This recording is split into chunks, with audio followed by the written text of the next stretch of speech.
we are going to start the chapter, that is equilibrium. And before I start the chapter, let me briefly I'll run through how to access the revision notes and test in classix.com. If you click on practice,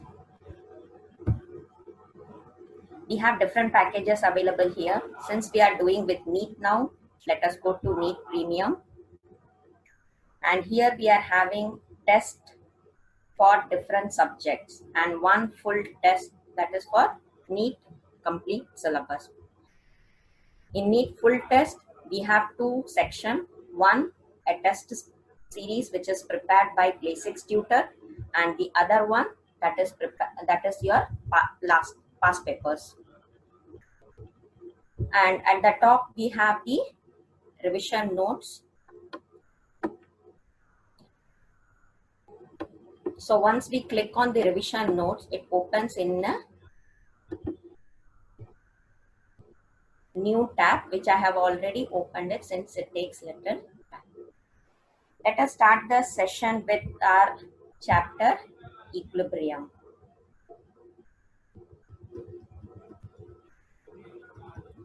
So what do we understand by the term equilibrium?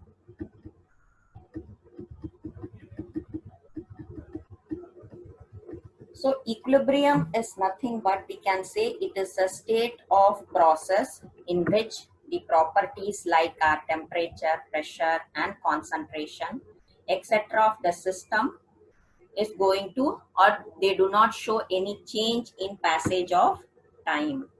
So when we say equilibrium, basically we can say that it is a state when forces from both the side becomes equal.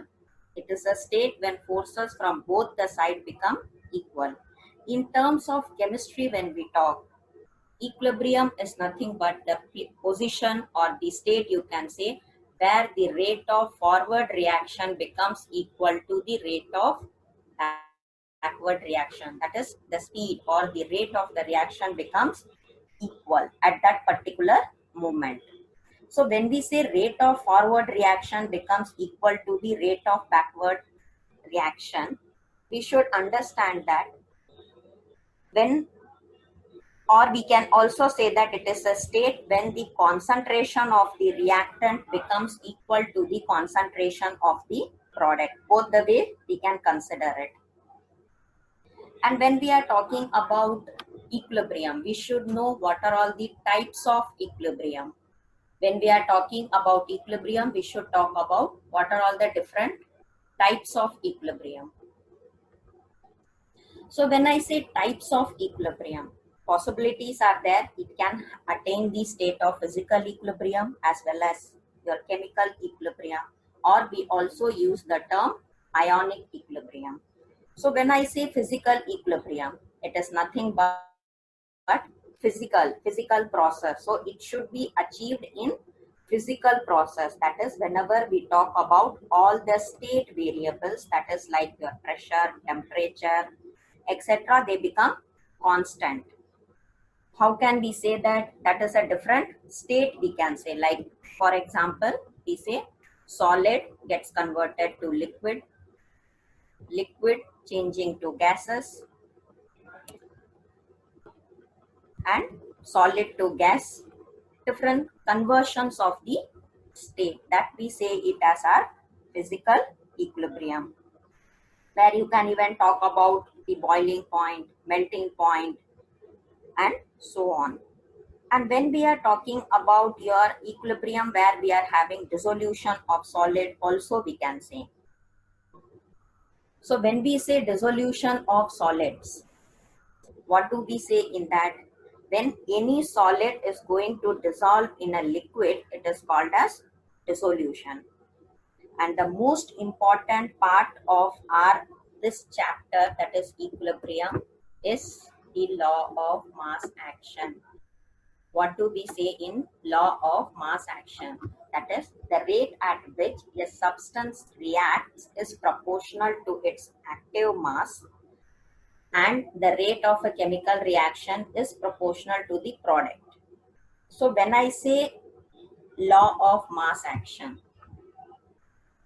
Rate of a reaction is directly proportional to the concentration of the reactant raised to their respective moles.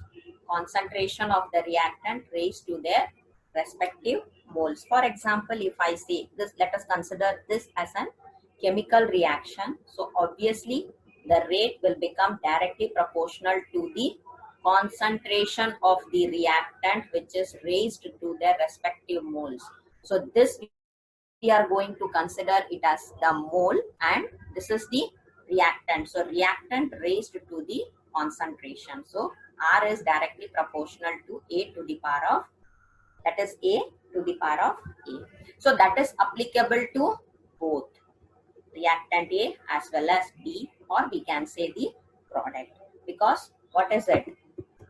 It is proportional to the product of the active mass of the reactant, and it is also so we are talking here about both the reactant and the product. That is what we say it as a law of mass action. And when we talk about equilibrium chapter, before we enter in detail to the chapter, it is very important to note that it has a weightage of around 5% in the exam. Hence, it is very important to learn. It is very important to learn the chapter. And there we have, and when we are talking about equilibrium constant, what is the dependency? That is, we take the equilibrium concentration or the constant value to be K. And when K is the equilibrium constant, when we are considering, we should consider what are all the factors it will depend. Value of K depends upon the temperature, and it is very important to note that it is independent of the concentration of the reactant. Characteristic, it is very important to note that it is independent of the concentration of the reactant or product.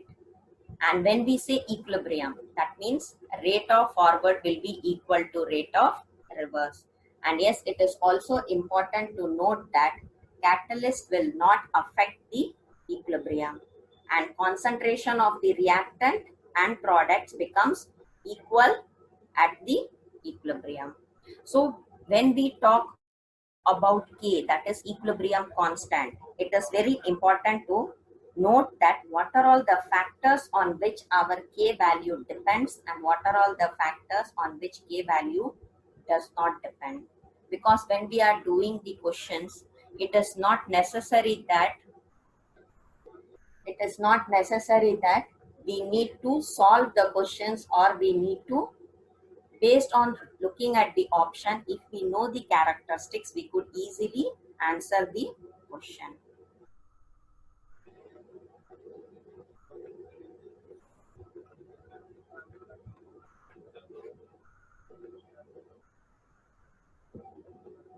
Effect of temperature, how we are going to relate it to K. When we say K, it is Kf by Kb. Now, if the suppose if we say the temperature is increased, that means the rate of reaction will also increase. So directly we could say that temperature is going to have direct relationship with the rate of the reaction.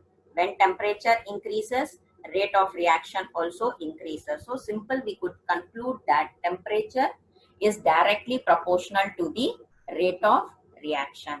And for any endothermic reaction, K will increase, or if Kf is less than Kb, that means K decreases. For endothermic reaction, Kf will be greater than Kb, and from that we could understand that K is going to increase because your numerator value will increase. And when we say exothermic, it is K decreases. So it is very important to note the properties of your rate constant. And when we talk about chemical equilibrium, chemical, as we said, there are two types of equilibrium. One is physical and the other is chemical.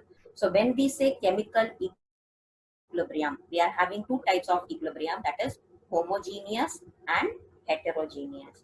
Homogeneous, when we are having reactant and product are in the same phase, and heterogeneous, reactant and product will be in different phase. Reactant and product will be in different phase. That is very important to note, that the reactant and product will be in different phase. So we could conclude that basically the equilibrium state is dynamic and it is not static. We could conclude from that, or we could infer from it, that the equilibrium state is dynamic and it is not static. And when we talk about, that is static in nature, and when we are saying that a reaction is said to have attained equilibrium, what we say, that rate of your forward reaction equals the backward reaction. So when we are talking about here, if we relate your homogeneous and heterogeneous, that is K is applicable only when the concentration of the reactant is equal to the concentration of the product. But yes, of course, it will be independent of the initial concentration of the reactant. It's very important to note, it is independent of the initial concentration of the reactant. And equilibrium constant will have a definite value for each reaction. And this value, you can say, it will remain same till the time temperature remains constant. And for reversible reaction, it also, that is K value will also reverse, and value of K is independent of catalyst. Value of K, it is independent of catalyst. And when we talk about what are all the applications of our, or where all, when we study value of K, or when we are learning the equations of K, why is it important to learn? Why we are using, where all we are able to use that? So whenever we are,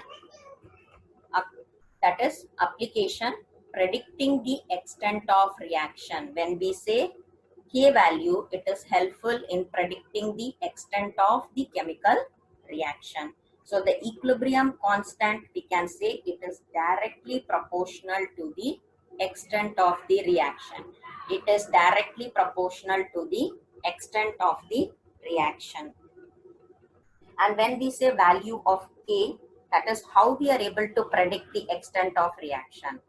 Value of K will be large, then we could say that it is forward direction. We could say that it is forward direction.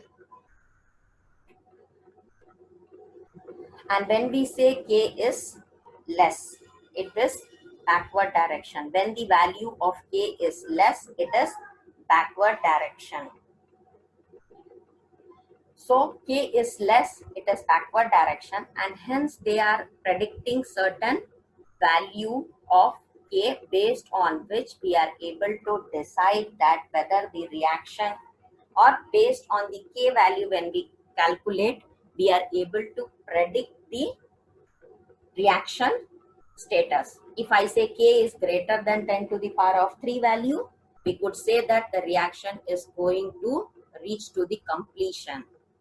Reaction is going to reach to completion. And when I say K is less than 10 to the power of minus 3, it is in very smaller extent. That is consumption, or the reaction will proceed, or reaction will reach to the product in very smaller extent. And when I say K value is lying between this range, it is appreciable concentration, that is to an average, it is okay. The reaction is both total consumption of our reactant as well as the consumption of the product is at an average state. So noting this value is also an important factor. And when we say direction, the value of K is also useful in predicting the direction of the reaction. When I say predicting the direction of the reaction, how do we predict? we have a value Q and K. What is Q and K? We have a value that if Q is less than Kc, if Q is greater than Kc, and if Q is equal to Kc, there is, if it is less than Kc, they say that the reaction is going to proceed from left to right, that is forward direction. And if Q is greater than Kc, we say that it is going to be in reverse direction. But we should know what is Q and what is K, or what is the difference between Q and K. That is very important. Then only we would be able to relate that. So when we talk about difference between your K and Q, K is a constant of a certain reaction when we say it is at equilibrium.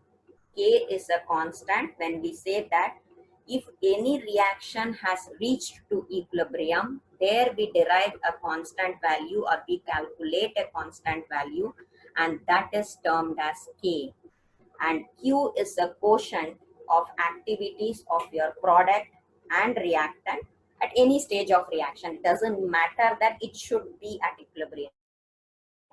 It doesn't matter that it should be at equilibrium, because when we try to calculate for K or Q, the formula being used will be same, that is your product by reactant. But the only difference is K value or quotient, that is equilibrium constant, is calculated at equilibrium, and this is at any point of the reaction. That is, activities of your product and reactant can take at any stage. The only difference at equilibrium and at any stage. And how do we calculate, or we can say how do we consider the concentration, or how we are considering the effect of the temperature? That is also an important factor. So in earlier chapters, we would have studied a concept that is called as, or a law, that is your Le Chatelier principle.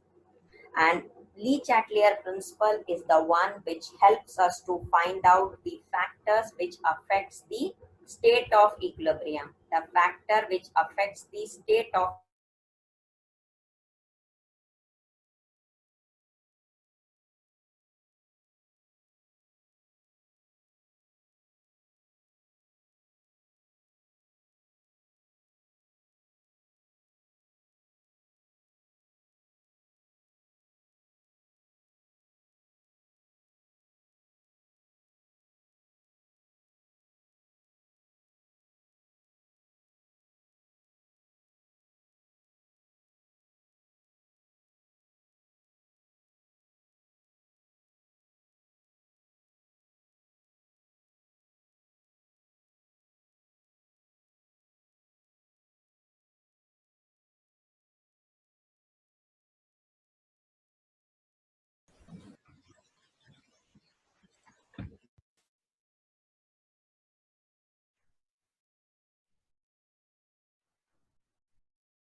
So let us continue. Le Chatelier principle. That is, what are all the factors? Le Chatelier principle suggested that it will affect, or it will be impacting the chemical concentration or equilibrium constant. So when we say Le Chatelier principle, the first factor is, if we try to make changes in the concentration, if the concentration is being changed, or in the reactant side if we try to increase, then if the concentration of the reactant is increased, it is important, if the concentration of the reactant is increased, then the reaction favors product. And if the concentration of the product is increased, then the reaction favors backward reaction. In the same way, we have for temperature, there are factors like pressure, volume, catalyst. It all has to be considered. So when we say a catalyst, that is, what is catalyst? It is a catalyst can have the tendency of hastening the process or hastening the approach of equilibrium, but it is very important to know that it will not alter the state of equilibrium. It will not alter the state of equilibrium. And if we say addition of an ion to the equilibrium, having the same ion will make the equilibrium reaction move in a direction to consume that ion. So it depends which direction we are adding the ion. Hence, accordingly, the equilibrium will shift towards the direction in order to absorb that ion.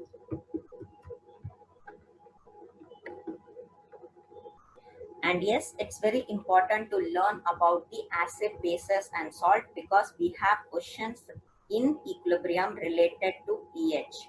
So when we say acids, when dissolved in water, it produces hydrogen ion, and when dissolved and base, when it is dissolved in water, it will release hydroxide ion. And one factor which we have is amphoteric. That is important. Amphoteric. What is amphoteric? Any substance if we take or any solution when we are taking, it should have the tendency of behaving both acid and bases.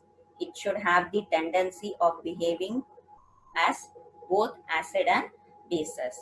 So knowing talking about acid and bases, do remember acid and bases definitions are given by different concepts, like you can say Lowry concepts we have, Bronsted-Lowry concepts we have. So acid which gives hydrogen ion in solution, we say that,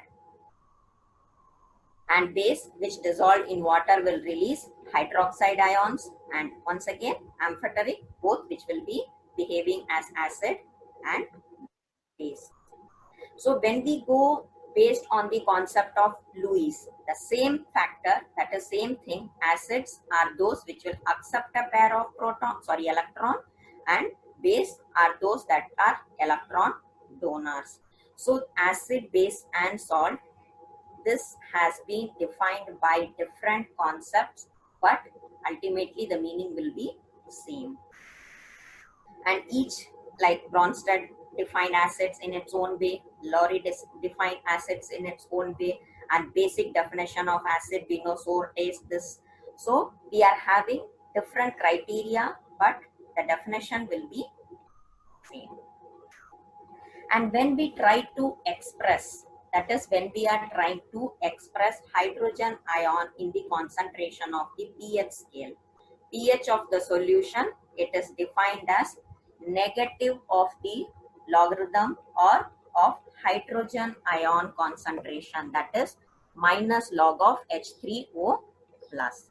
And pH is a measure of acidic or basic strength of any solution.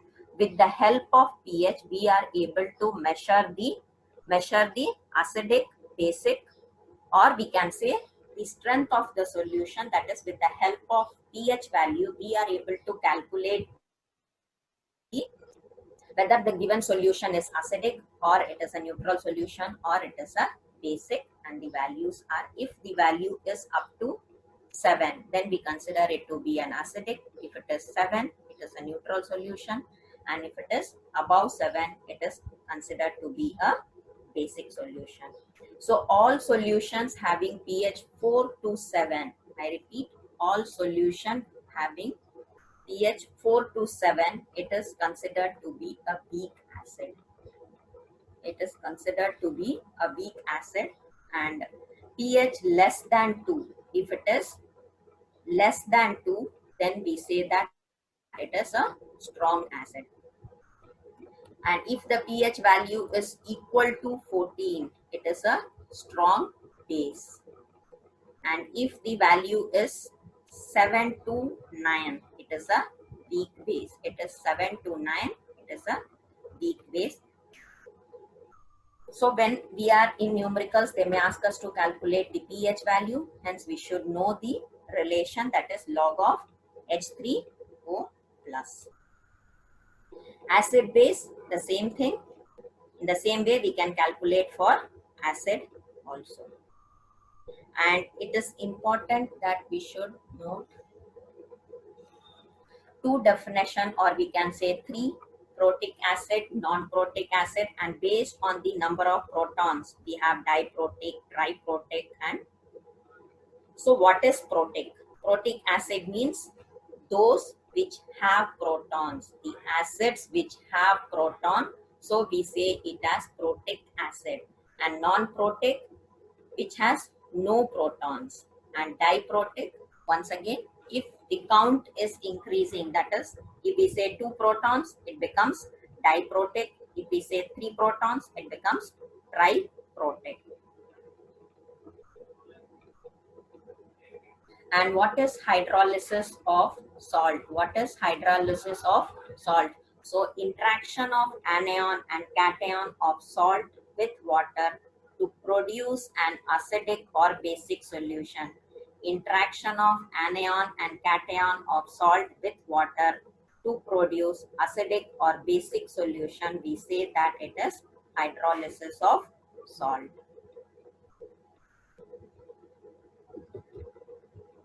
And when we say that water is a good solvent and its polar nature will play very important part in dissolving the substances. It dissolves ionic compounds very readily. It will dissolve ionic compounds very readily. And equilibrium constant for reverse reaction. Do remember, for reverse reaction, it will be inverse of the equilibrium constant. So generally when we are saying a chemical equilibrium representation, if we take A and B, it is the reactant, C and D, for example, we can take it as a product. So when I try to calculate the active mass, that is number of moles divided by volume in liters. And addition of any inert gas when we try to add at constant volume, it is also one of the important factor to note it, that if we try to add inert gas at constant volume, it will not have any effect on the equilibrium.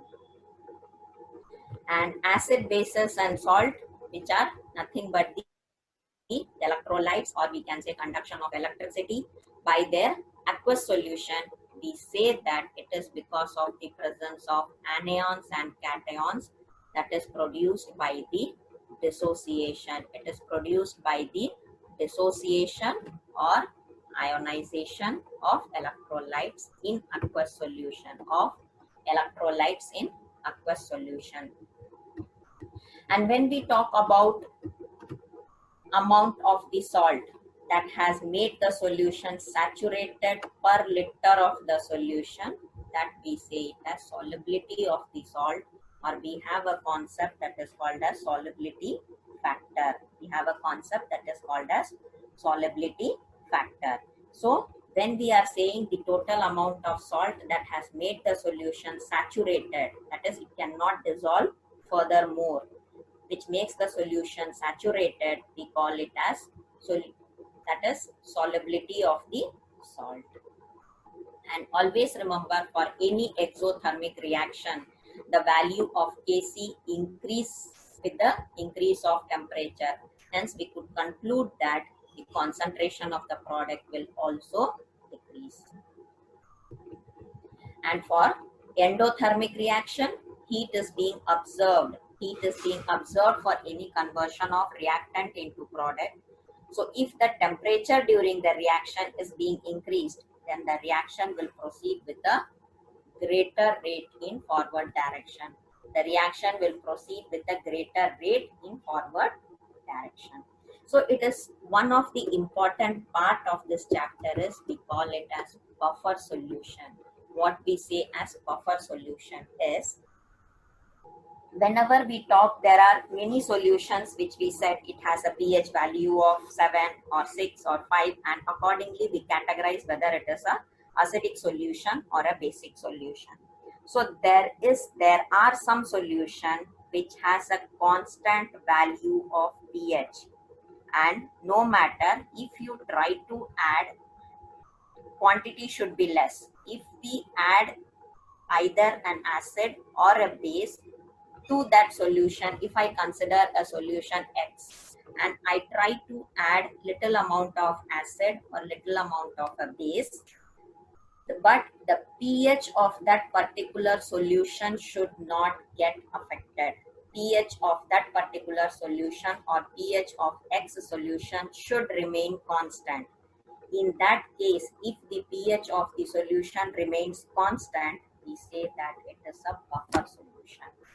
So you can say the solution which has a constant value of pH, even if we try to add acid or a base to it, the pH value does not get affected. Hence, we could say that it is a buffer solution, or simple term to define a solution which will resist the change in hydrogen ion concentration on addition of a small amount of our acid or base.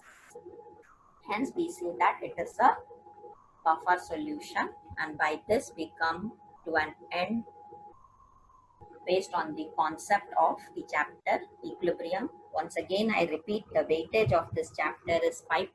Hence, it is very important to note all the important factors from this chapter which would be helpful to answer the questions. So let us do a test. So if I go to chemistry, we are having test in different chapter, and if you look at the bubble, if it is green, it indicates that the test is already taken. Blue, it is yet to be taken, and R, it is a random test, but there is no hard and fast rule that we need to take the test only once. We can take the test n number of times unless and until we feel that we are aware of each and every answer. Let us take the test. Every day we take first test. Let us take the second test today.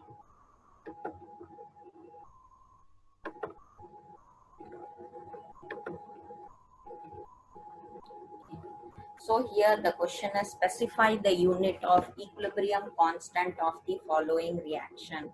They have given us the reaction and we need to find out the unit. So if we let us solve that. The reaction given is Fe3 plus SCN minus, and it is FeSCN 2 plus the aqueous value. So here if we say it is,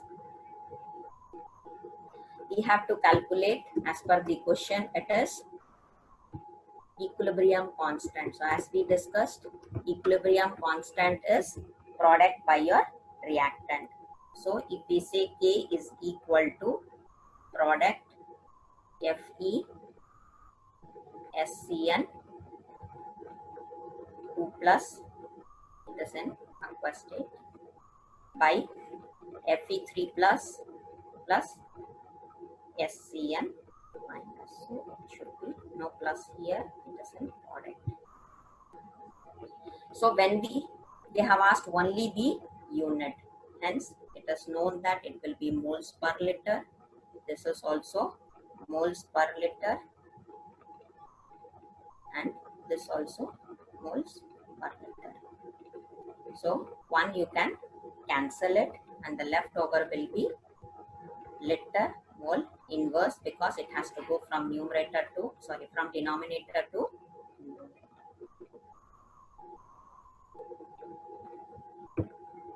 So the answer should be mole inverse your liter. So option D. Let us save that. Next question. The equilibrium constant for the reaction A plus D is given at 298 Kelvin is 1.1 into 10 to the power of minus 2 at 298 Kelvin and 2 at 373 Kelvin. So they have given us two different K value. And as based on we need not sit and solve this question because it would be very simple.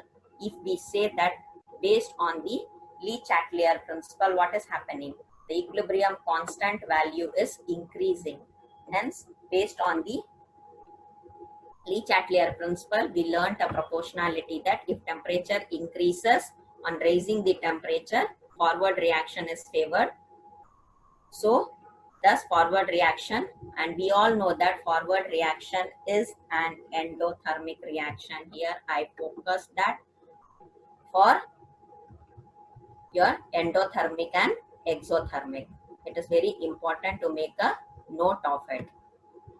So when we are talking about exothermic and your endothermic, we should know the factor where it is important. So what we say, for an endothermic reaction, heat is being absorbed, and for the conversion into product, if the temperature is increased, then the reaction will proceed in the forward direction.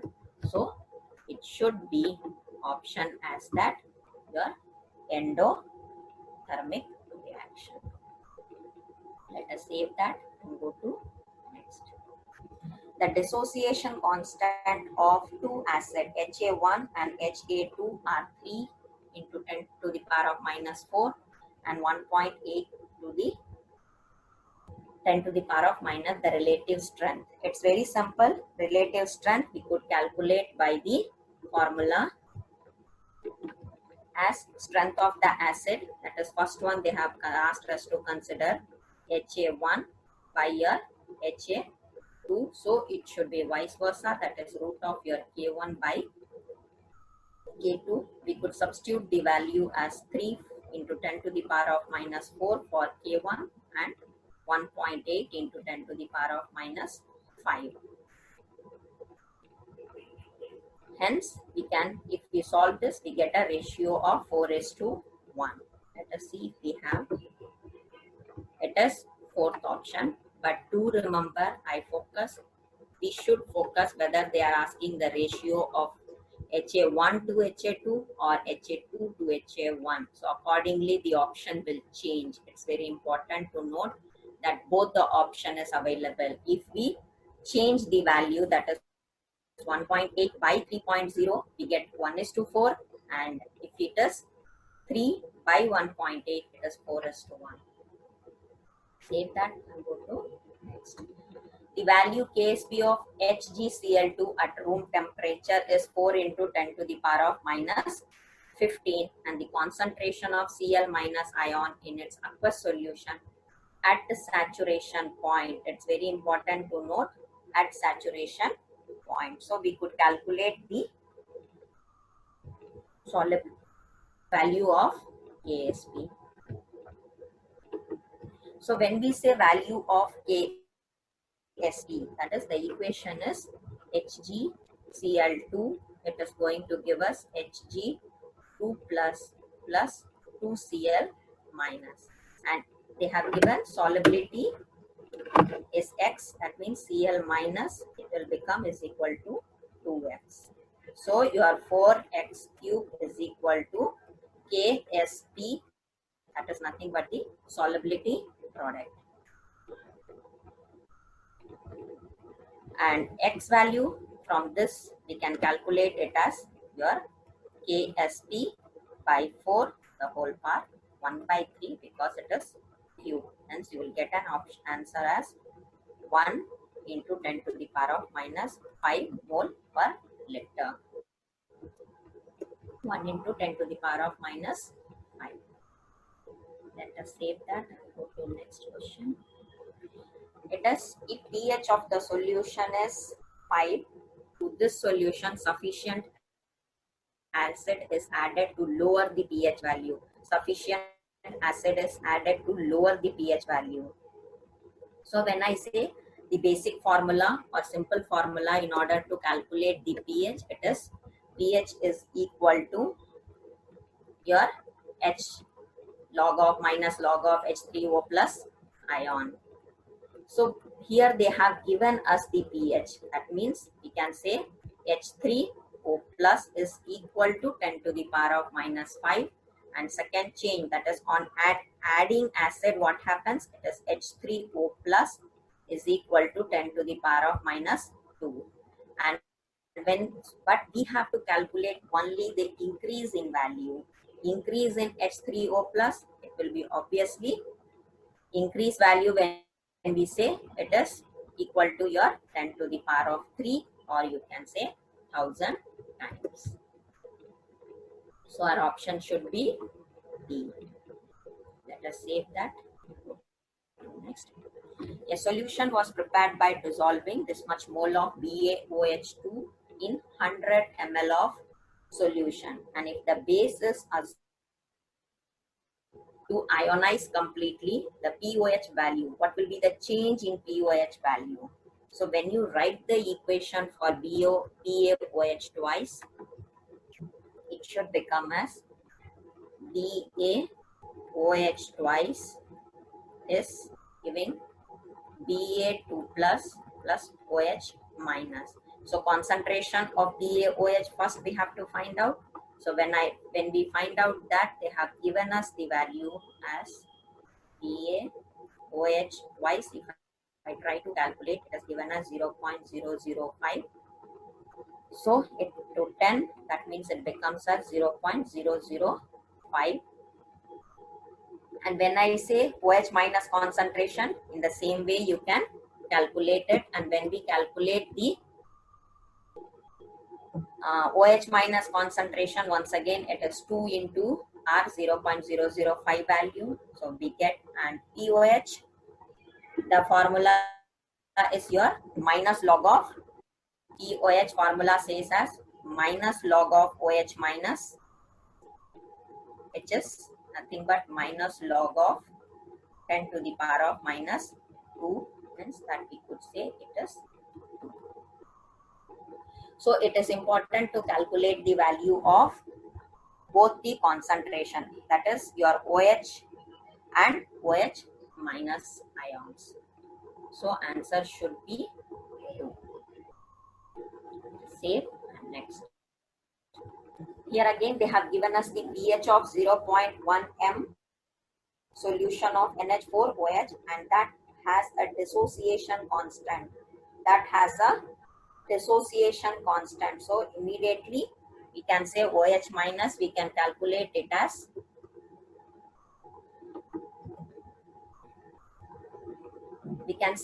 OH minus is equal to the Kb value into the NH4OH. So when I say NH4OH, this one we know it is 10 to the power of minus 5 into 10 to the power of minus 1, the whole power, or we can write it as root, which will give you 1 into 10 to the power of minus 3. But we need for H plus, that means it is 10 to the power of minus 14 divided by 10 to the power of minus 3. 10 to the power of 14, it is pH is equal to 14 minus that value we have. So we can say it as a minus log of 10 to the power of minus 11, because this value will get it as 10 to the power of minus 11. Hence if I say pH is equal to, so you will get this value, that is minus log of 10 to the power of minus 11.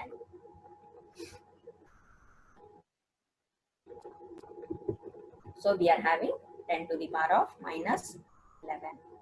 So answer should be, let us save that and go to next.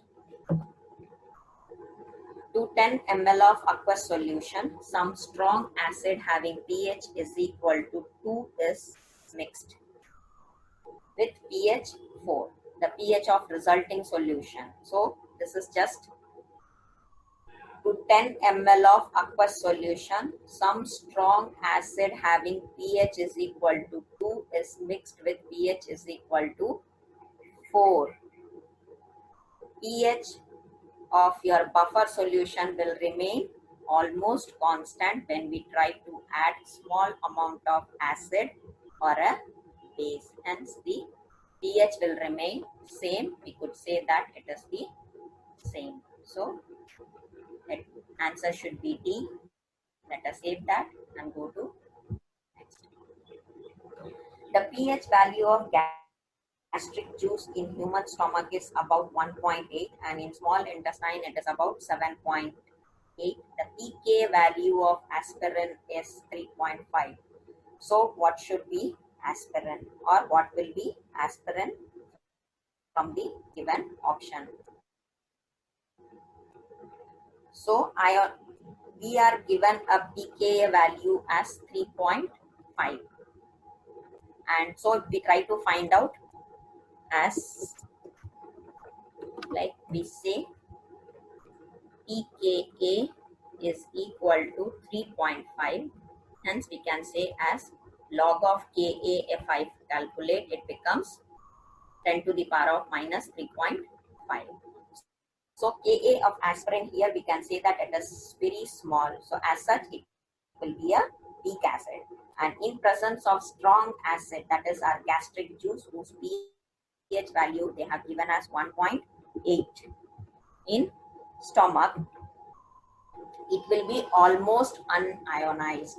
Hence, in small intestine where medium is slightly alkaline, we can say that it will be ionized. So we could say that since it is ionized in small intestine, and almost it will be unionized in the stomach. So our option B is the right answer. Let us save and go to next. What is the correct relationship between pH of isomolar solution of sodium oxide, pH 1, pH 2 for sodium sulfide? So we should remember certain order of the acidic character. The order says that acidic character increases in the order of H2O less than H2S less than H2SE less than H2DE. So based on this order, if the acidic character will increase in the order. So basic character, if we talk, it will be conjugate of this. Basic character, if we talk, it will be conjugate of it. If we see, it's mentioned here. Conjugate acid has one extra proton, and each conjugate base has one proton less, like for example. So based on it, if we try to figure it out, more the basic character, more will be the pH, and if the basic character is less, so it is inversely.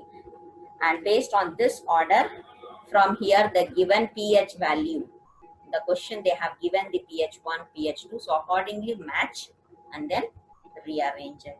Then we rearrange that. Our option A should be pH 1 is greater than pH 2, greater than pH 3, greater than pH 4. So option C should be the right one. Let's save that and go to next. They have given Ksp of MgOH twice is 1 into 10 to the power of minus 12. 0.01 mmg plus will precipitate at the limiting pH of,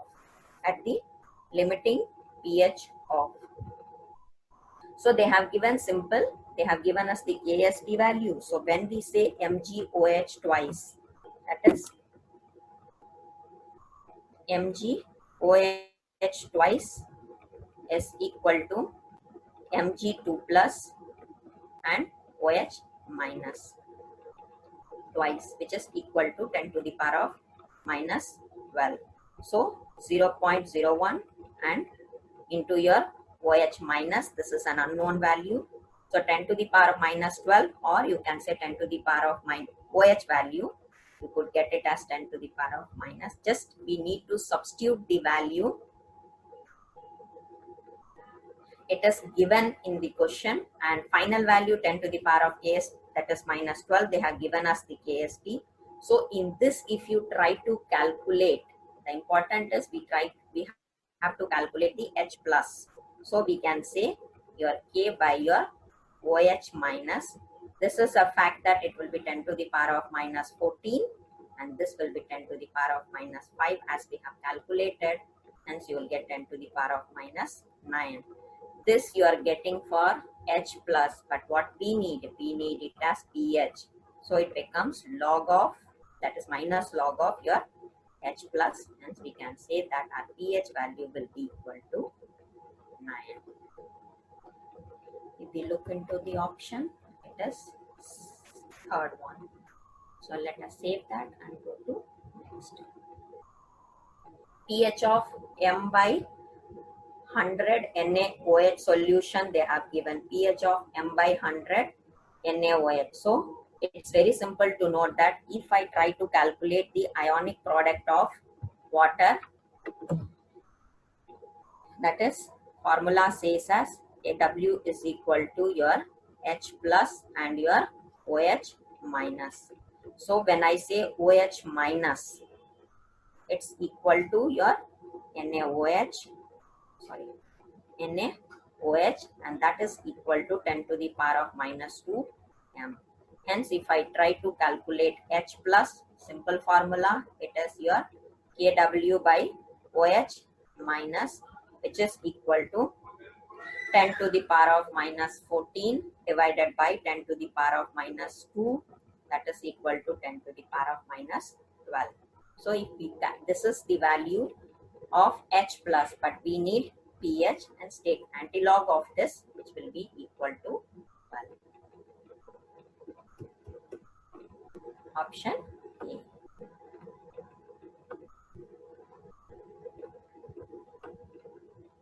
And next one is the solubility of A2X3 is Y moles per decimeter, and if the solubility product, what is the solubility product?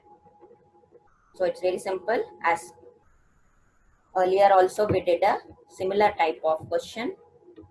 So solubility product, we have to calculate the KSP. So it is of A2X3. Simple, we can say it as 2y, which is equal to, or if suppose you are assuming it at equilibrium, the equation A2X3, we could write it as 2A3 plus 3x2 minus. So at equilibrium, 2A3 plus, we can say it to be equal to 2y, and 3x2 minus, it is equal to 3y. So when we try to calculate the KSP, that is solubility product, 2y square into 3y cube. If you calculate this, you get it as 108y 108y cube. That is option C. Save that. Let us go to next. Which of the following ionic species has the greatest protons affinity to form stable compound? Greatest proton affinity to form stable compounds. So strongest proton affinity, if we talk, it will be for the species which is the strongest base or whose conjugate acid is the weakest. It is a property, we can say that strongest proton affinity will be for species which is the strongest base or whose conjugate acid is the weakest. So from the given option, we can say that NH3, which is considered to be the weakest acid, and its conjugate, it will be as your NH2 minus. Here they, in the option, we are provided with the conjugate. Hence, we should know what is the acid for it. So, weakest acid is ammonia, and the conjugate for that is NH2 minus. Hence, this will have the strongest proton affinity. Let us save that and go to next question. The pKa value of weak acid HA is 4.5. The pOH of an aqueous solution, that is buffered solution of HA, in which 50% of acid is ionized. They have given 50% of the acid is ionized. So if I say when an acid is 50% ionized, 50%, that means if I take that acid as HA, you can say it will be equal to A minus. And when we say pH, it becomes, we know the formula as pKa plus log of A minus divided by HA. So that will be nothing but, it it is your pKa. But this value they have given us 4.5. So if I calculate POH, that is equal to 14 minus your pH. So simple, 14 minus 4.5, because this value is already given to us, and we can say that answer is 9.5. Let us check if it is there in the option. Yes, option B is right. Let us save that, and we have reached to the last question. Let's see and test and check how many questions we have done is right or wrong.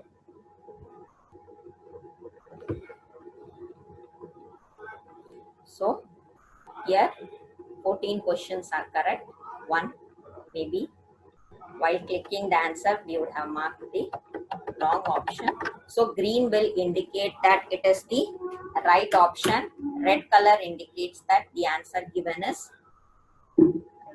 wrong. And if we click on the question, we have the answer as well as the explanation to the question. And by this we come to an end of the session. If we have or if you have any questions, you can reach to us through ask feature which is available here, and also you can reach out to the tutors with the help of Telegram chat application. And if you feel that any chapter you are not confident enough or you need the help of a tutor, you can reach out to Class 6 management for one-to-one classes from the Class 6 tutor. Thank you, students.